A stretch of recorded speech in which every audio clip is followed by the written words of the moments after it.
네. 202페이지 할로겐 화합물 및 불활성기체 소화약제 설비 1번의 개념 1번에 할론 소화약제의 소화효과는 우수하나 오존층 파괴 등 환경의 영향성이 커서 국내의 경우 2010년부터 생산이 중단되고 있다.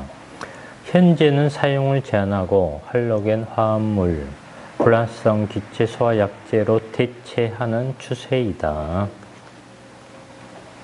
2번 용어 정의 1번 할로겐 화합물 및 불활성 기체 소화약제 할로겐 화합물 할론 130나 할론 240이 할론 1211은 제외 및 불활성 기체로서 정기적으로 비전도성이며 휘발성이 있거나 증발 후 잔여물을 남기지 않는 소화약제를 말한다. 2번 할로겐 화합물 소화약제 불소, 염소, 브롬 또는 요오드 중 하나 이상의 원소를 포함하고 있는 유기 화합물을 기본 성분으로 하는 소화약제를 말한다. 3번 불활성 기체 소화약제 헬륨, 네온, 아르곤 또는 질소가스 중 하나 이상의 원소를 기본 성분으로 하는 소화약제를 말한다. 2번 소화약제의 구비 조건 1번 소화 성능이 우수할 것 독성이 낮을 것 설계 농도 NOAEL 이하 환경 영향성 낮을 것 오존층 파괴 지수의 ODP 지구온난화 지수 GWP, ALT 이제 이런 게 낮아야 된다. 물성이 좋을 것 비전도성이 저장 안전성이 있을 것 경제성이 좋을 것 이제 이런 게 구비 조건. 그 다음에 오른쪽에 2번 할로겐 화합물 불활성 기체 계열의 방사 시간을 제한하는 이유. 이제 열 분해 시 생성되는 유독가스의 HF, HCl, HBr 이런 발생을 감소시키기 위함.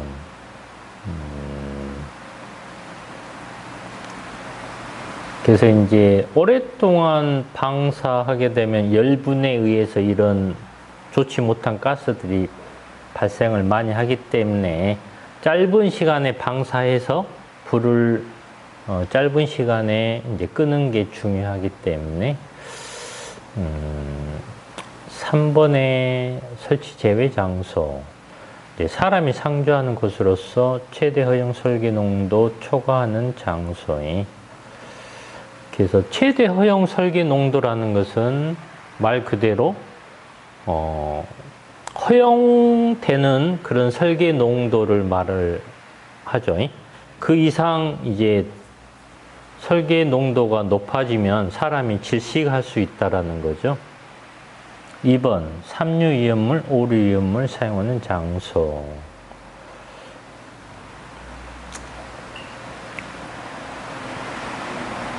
이제 이런 곳에는 설치하면 안 된다. 3번의 저장용기 설치 장소는 아까 이산화탄소하고 비슷하고 온도가 55도 그것만 달라요.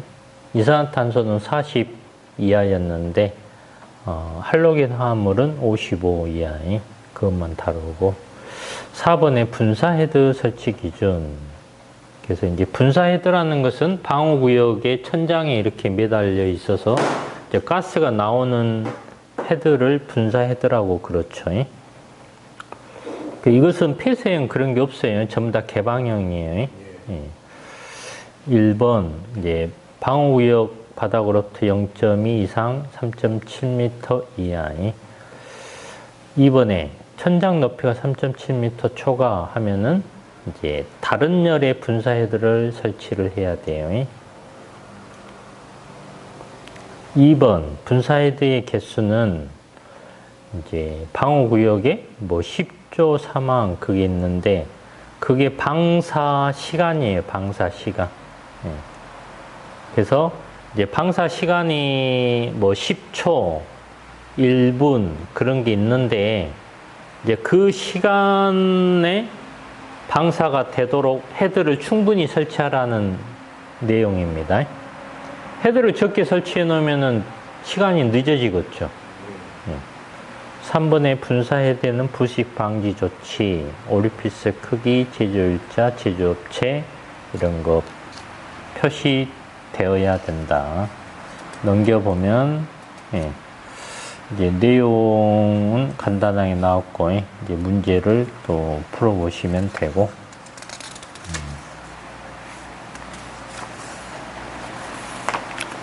네. 그래서 이제 소화 설비가 다 끝났어요. 이제 앞에 행위 뭡니까? 지금까지 한 게 소화 설비죠. 소화 설비. 예, 불 끄는 설비. 예, 불 끄는 설비. 이제 이거 외에도 많이 있는데 이제 이 책은 뭐 다 다루지는 않았기 때문에 우선 중요한 것만 책에 다뤄놨으니까. 그 다음에 이제 챕터 2 경보 설비. 예, 지금까지는 화재가 일어나면은 화재를 진압하는 이제 불을 끄는 소화 설비. 그래서 소화 설비가 소방 시설에서는 이제 큰 비중을 차지하죠. 일단은 불을 끄느냐 못 끄느냐에 따라서 차이가 많이 생기기 때문에 소방대가 오기 전에 불을 끌 수 있다면 가장 좋은 시나리오이고, 그죠? 예. 불을 못 끈다면 이제 불이 그만큼 커지니까 좋지 못한 시나리오이고. 그 다음에 챕터 2는 이제 경보 설비인데, 이제 경보 설비도 중요하죠. 경보를 해줘야 사람이 대피를 하기 때문에. 그렇죠. 그래서 이제 1번 자동화재 탐지 설비. 이제 자동화재 탐지 설비라는 것은 말 그대로 자동으로 화재를 탐지한다. 그런 거죠. 그래서 1번 정의. 화재 발생 초기 단계에서 발생하는 열, 연기, 불꽃 등을 자동적으로 감지하여 건물 내의 관계자에게 화재 발생 장소를 표시하는 동시에 경보를 바라는 설비.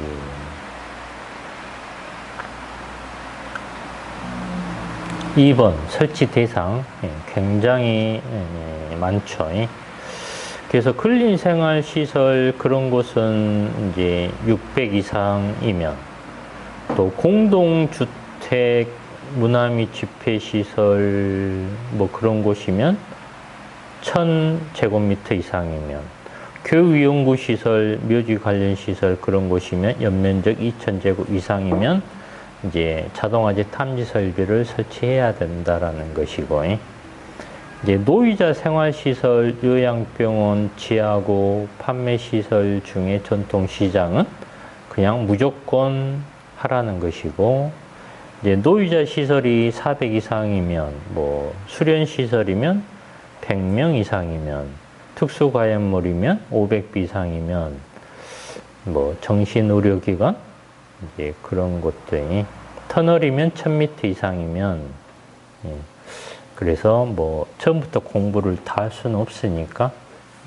대략적으로 봐놓고, 이런 곳에는 법에 이런 곳에 설치하도록 법이 규정돼 있다.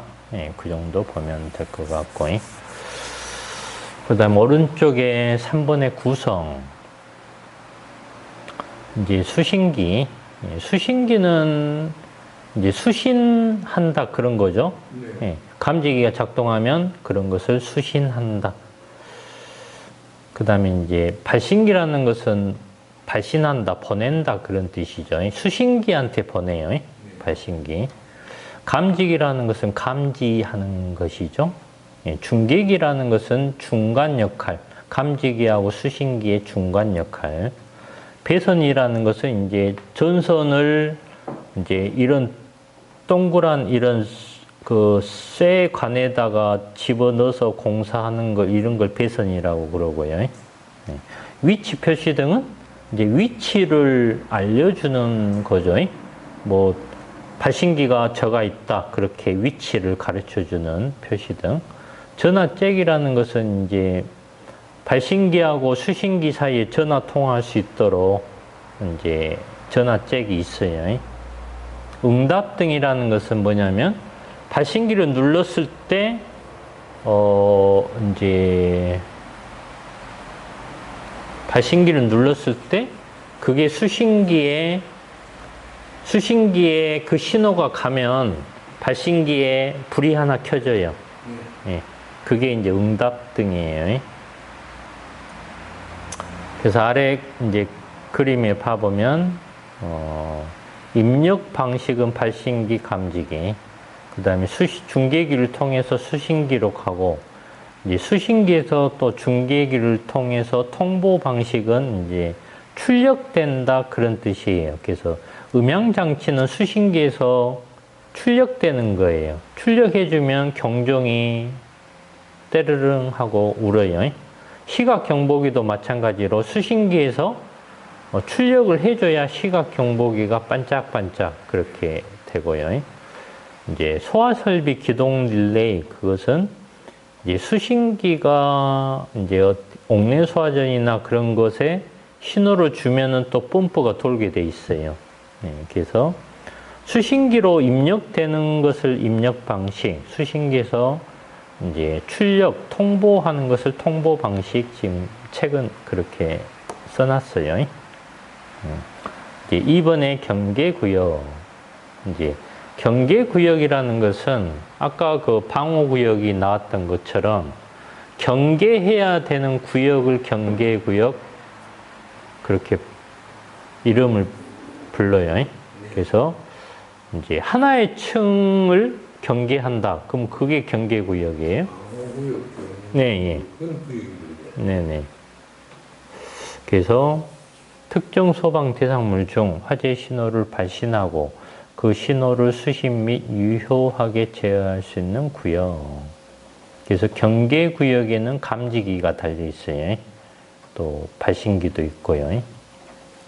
경종도 있고, 예. 그렇습니다. 2번에 수평적 경계구역. 예, 수평적이라는 말은 이렇게 수평적으로 경계구역을 정한다. 1번, 하나의 경계구역이 2개 이상의 건축물. 그러니까는 하나의 건축물에 하나의 경계구역을 설정하라는 거예요. 그리고 각 층에 미치지 아니하도록 할 것. 예, 각 층이 아니라, 2개 층이에요, 2개 층. 예. 각 층을 이제 이렇게 바꿔 놓으세요. 예. 2개 층. 예. 그러니까 아까 방호구역처럼 이제 하나의 층에 하나의 방호구역을 설정하라는 거예요. 이제 단 해서 500제곱 이하의 범위 안에서는 2개 층을 하나의 경계구역 할 수 있다. 그래서 2개를 합했더니 500 이하예요, 면적이. 그러면 2개 층을 하나로 잡을 수가 있다라는 거예요. 2번, 하나의 경계구역의 면적은 600 이하. 아까 스프링클러는 3000이었죠. 그리고 간이는 1000이었죠.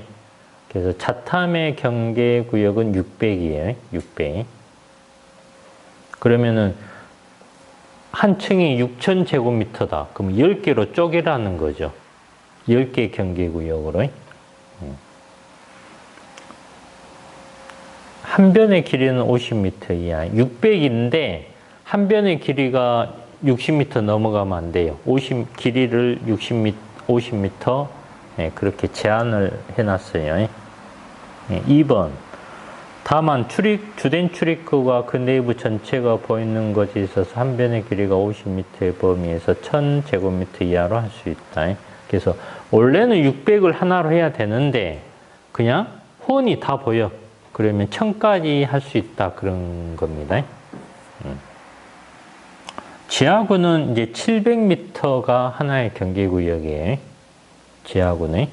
예, 지하구는 거기 뭐 전력 케이블이 뭐 지나가거나 통신 케이블이 지하에 묻혀 있죠. 그런 게 지하구예요. 700m를 하나의 경계구역으로 잡으라는 거예요. 터널 같은 경우는 100m를 하나의 경계구역으로 잡아요. 그러면 1000m다. 그러면 10개 경계구역이 있겠죠.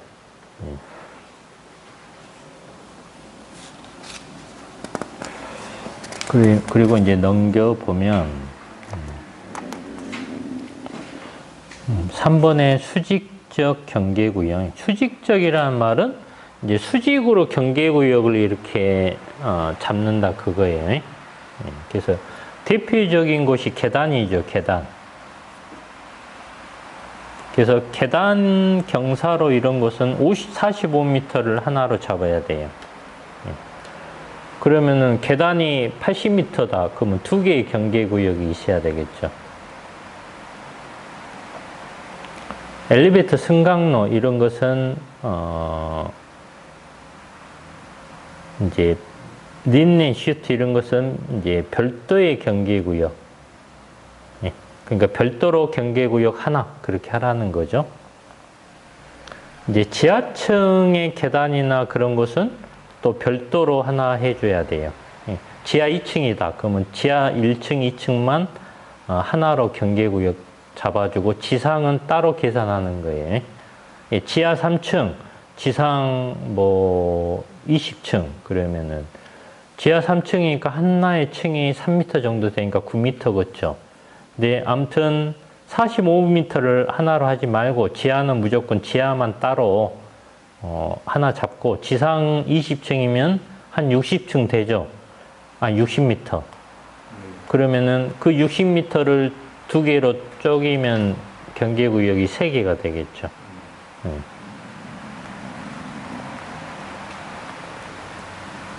4번에 기타 경계구역 해서 뭐 외기에 면하여 상시 개방된 부분이 있는 차고, 주차장, 창고 등에 있어서는 외기에 면하는 각 부분으로부터 5m 미만의 범위 안에 있는 부분은 경계구역의 면적에 산입하지 아니한다.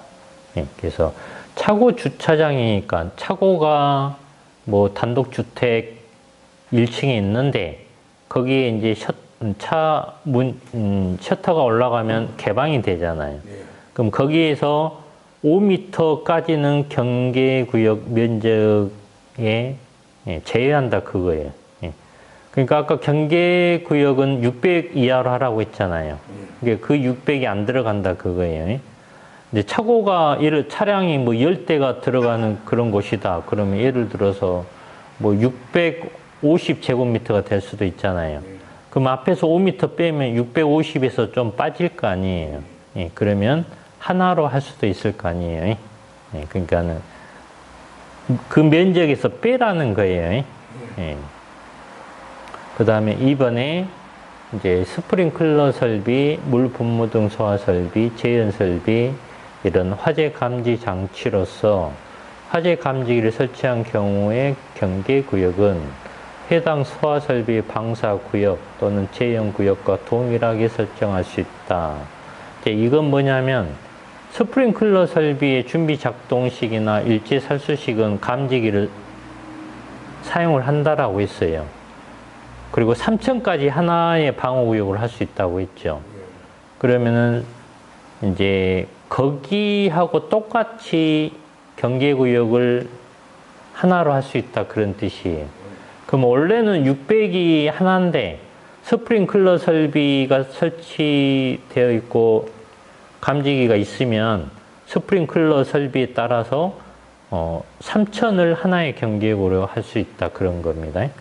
제연구역은 아직 안 배웠지만은 1000이 기준이거든요.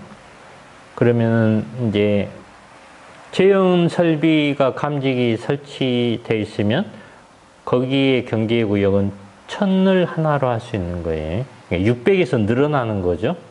3000으로 1000으로 600에서 늘어나는 겁니다. 그 다음에 3번의 수신기. 감지기나 발신기에서 발하는 화재 신호를 직접 수신하거나 중계기를 통하여 수신하여 화재의 발생을 표시, 경보하여 주는 장치이다. 이제 오른쪽에 종류, 수신기 종류에서 P형. 이제 P형 수신기는 그냥 하나의 경계 구역당 선 하나가 따로 가요. 그러니까는 10층짜리 건물이다. 그러면은 이제 1층이 경계구역 하나, 2층이 경계구역 하나, 그러면 10개의 경계구역이 있죠. 예, 그러면 선이 P형 수신기에서 1층 따로 가고 2층 따로 가고 10개가 따로 가요. 이제 이게 P형 수신기예요.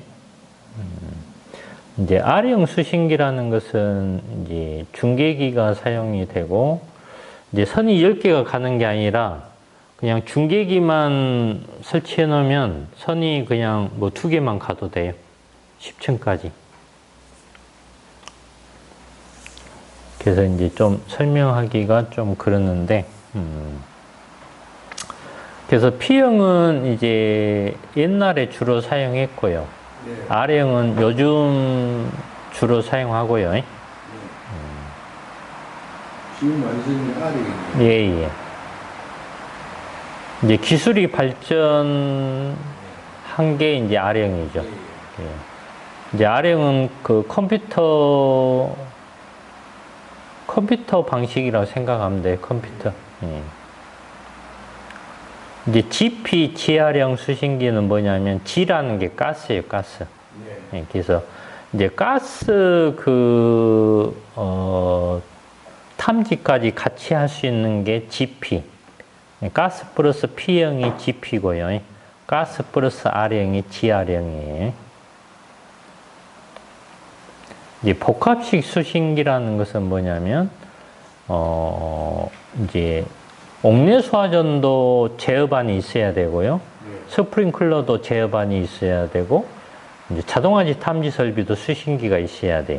그럼 세대에 따로따로 설치하면 복잡하잖아요. 그래서 한 곳에 같이 해놓은 게 복합식 수신기예요.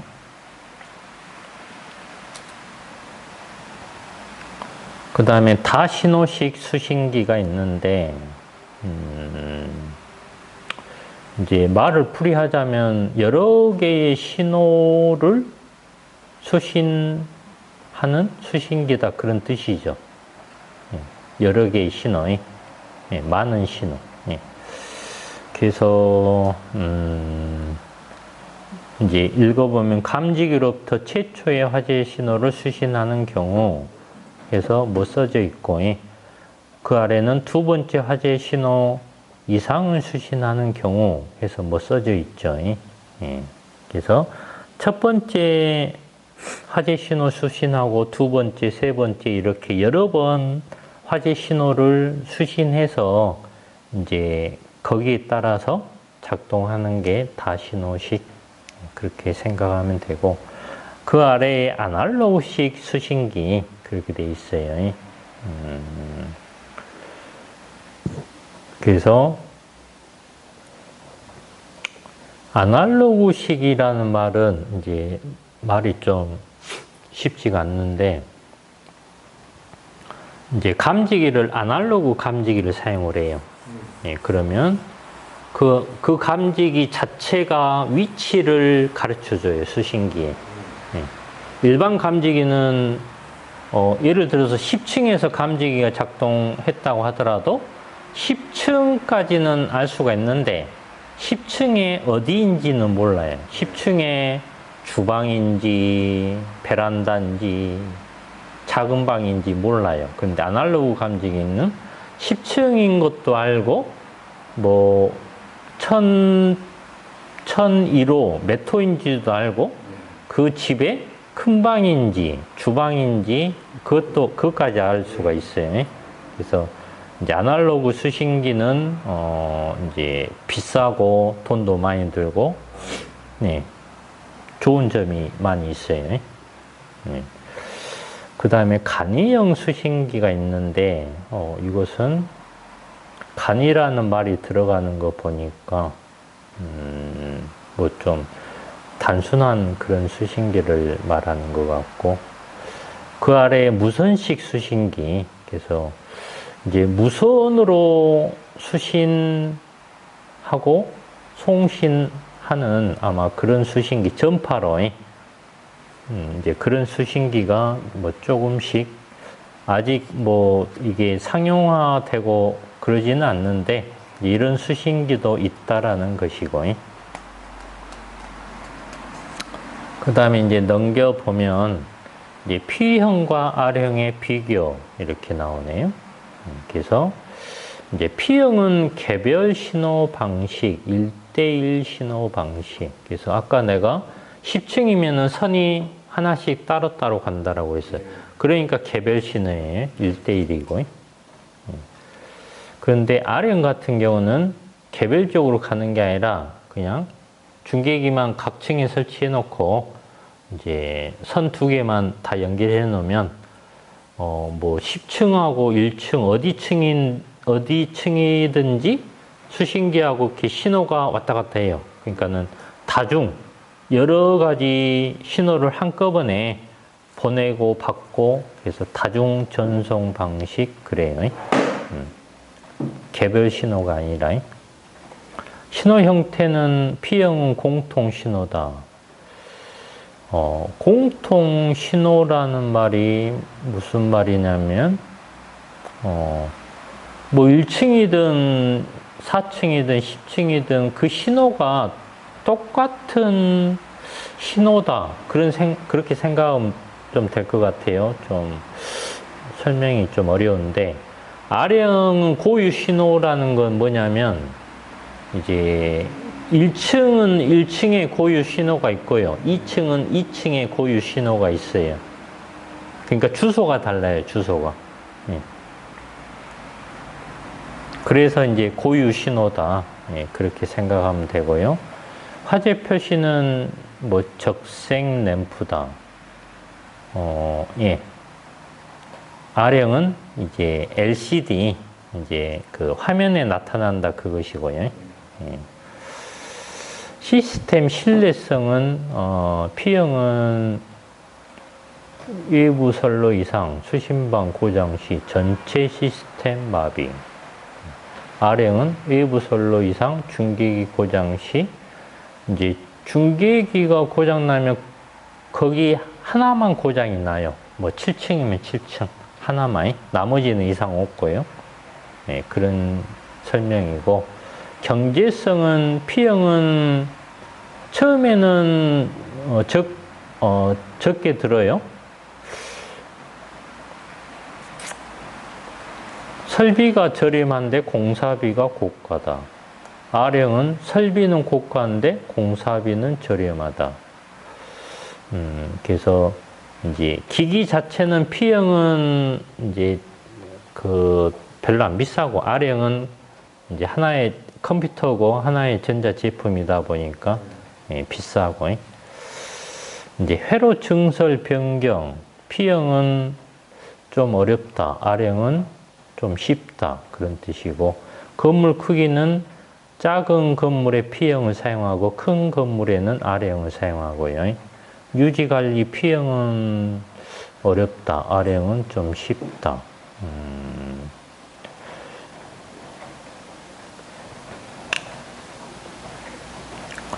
4번의 설치 기준에서 이제 이것은 수신기 설치 기준이에요. 수의실 등 그런 곳에 설치하라는 것이고요. 또 2번에 경계구역 일람도 비치하라는 것이고, 이제 경계구역 일람도라는 것은 아까 경계구역이 뭐 1층에 하나만 있을 수도 있고 2개가 있을 수도 있어요. 그러면은 이제 뭐 1층에 경계구역 몇 개, 2층에 몇 개, 이제 그런 것을 이제 비치하라는 것이고, 3번에 수신기 음향기구의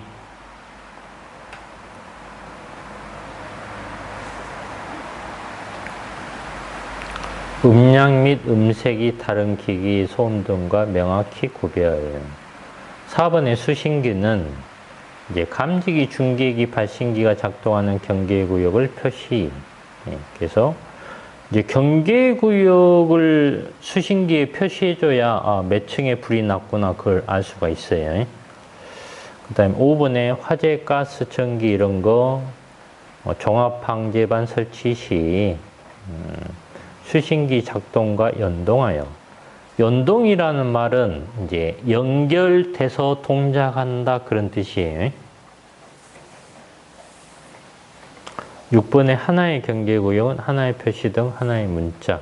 그래서 8층에 1번 경계구역이다. 그러면 이제 거기에 8층에 1번에 불이 들어오거나 아니면 문자로 8층에 1번 그렇게 이제 수신기에 표시돼야 된다라는 거예요.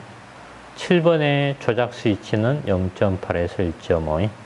8번에 2 이상의 수신기를 설치하는 경우에는 수신기를 상호간 연동하여. 그래서 수신기를 서로 간 연결을 해놔야 저쪽 수신기에 뭐가 뜨더라도 이쪽 수신기에도 똑같이 나타난다 그거예요. 네.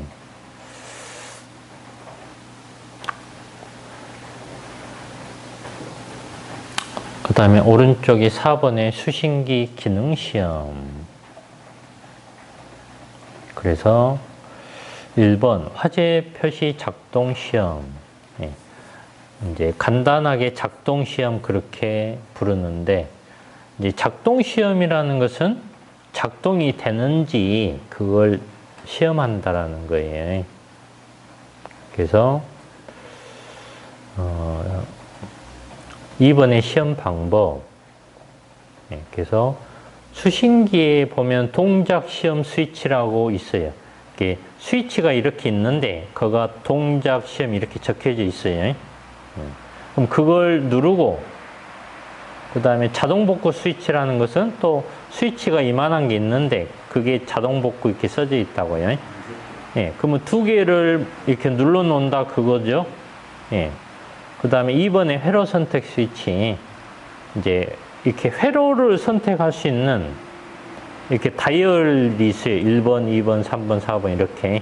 이것을 회전시키면 이제 그렇게 하면은 1번에 딱 맞추면은 1번 회로가 작동 시험 된다라는 거죠. 그래서 이 회로라는 것이 하나의 경계 구역을 말해요. 이제 하나의 경계 구역이 하나의 회로가 되는 거예요. 그러면 그 어떤 건물에 뭐 50개 경계 구역이 있을 수도 있어요. 그러면 회로가 50개인 거예요. 회로가. 뭐 엘리베이터 기계실도 있고 계단도 있고, 뭐 10층에 2개가 있기도 하고, 뭐 동이 뭐 10개가 있을 수도 있고 막 그러잖아요. 그 다음에 가부 판정. 그래서 이제 제대로 동작하면은 이제 화재가 뜨죠. 화재가 수신기에. 화재가 뜨면은 이제 주경종, 지구경종이 작동해야죠. 그리고 뭐 방송이 있다 그러면 비상방송도 작동해야 되고, 그 다음에 뭐 재연설비가 있으면 재연설비도 작동해야 되고.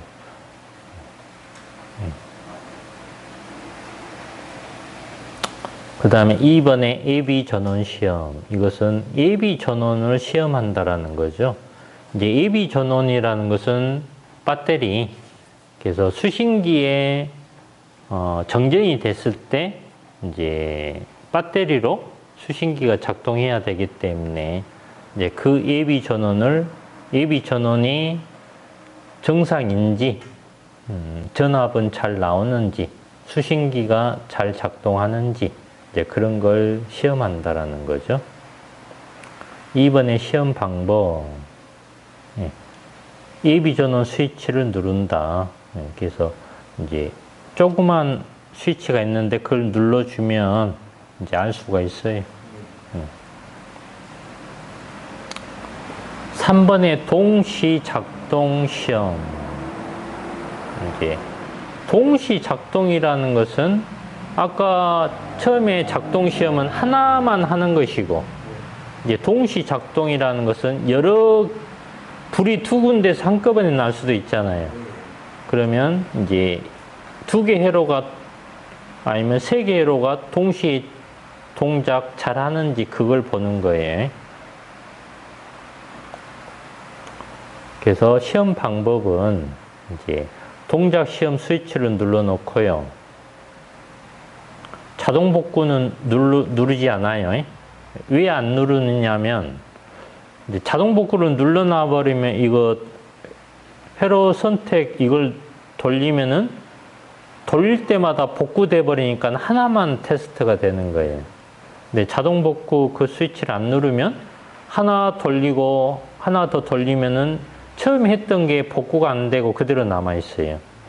그러면 2개 돌리면 2개가 동작할 거 아니에요. 3개 돌리면 3개가 동작하고, 예, 그렇게 하면 동시 작동 시험이 되기 때문에,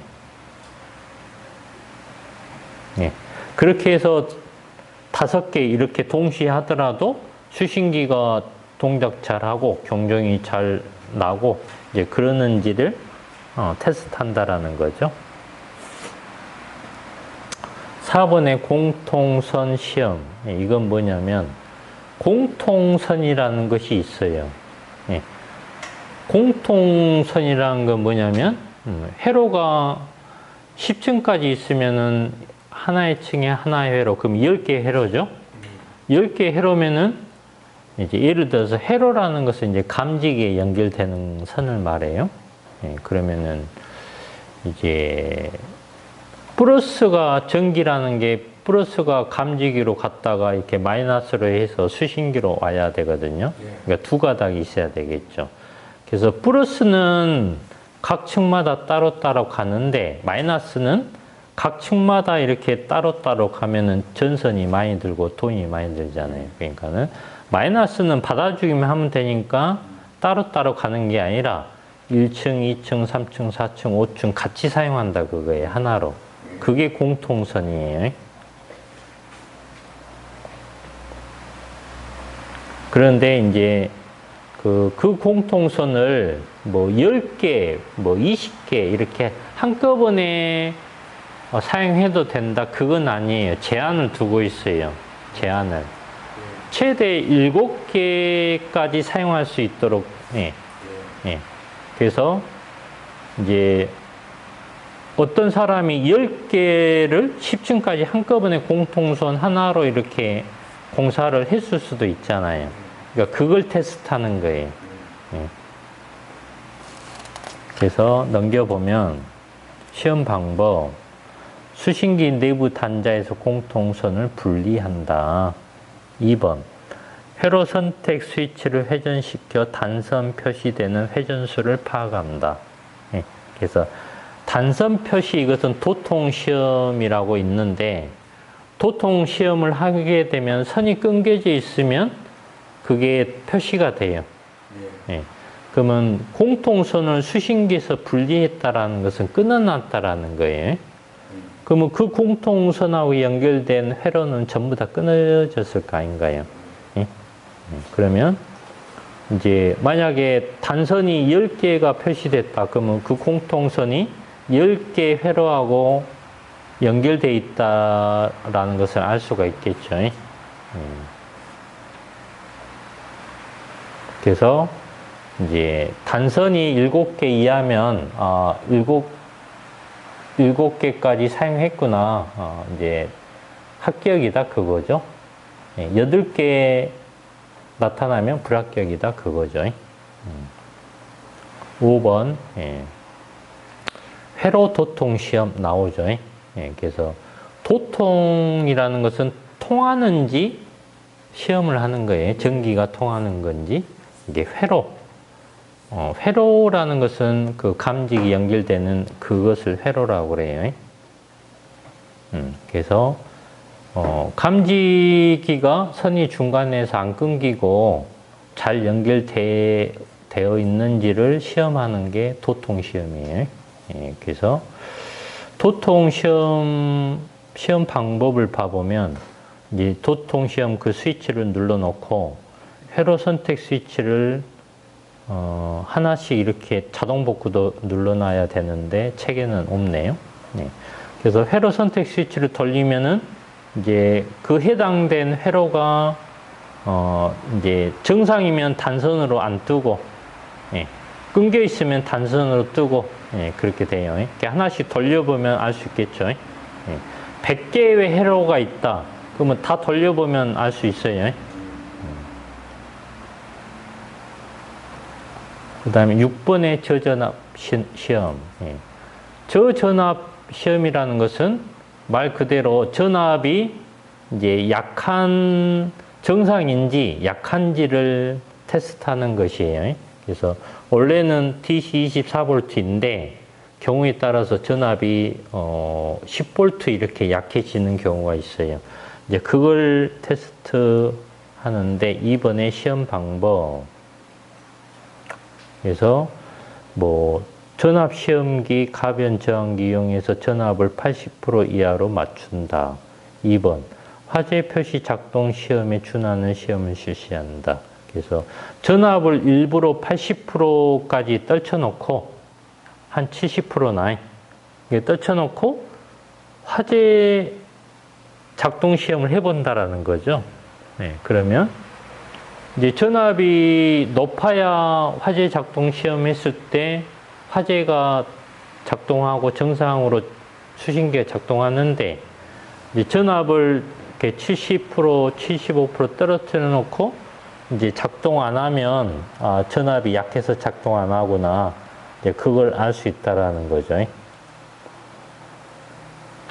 그래서 뭐 잘하는 시험은 아닌데 이제 이런 시험도 있다. 뭐 그 정도니까. 7번의 회로 저항 시험.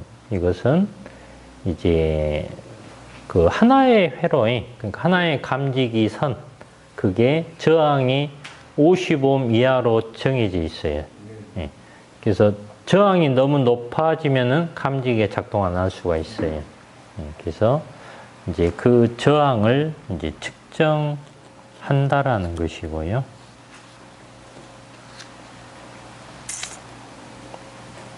네. 55옴 이하입니다, 그지? 네네네.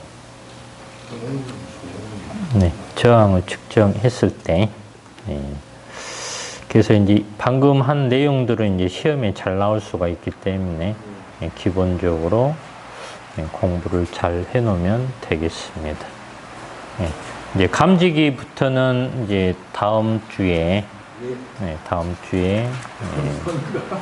공부하면 되겠습니다. 그럼 오늘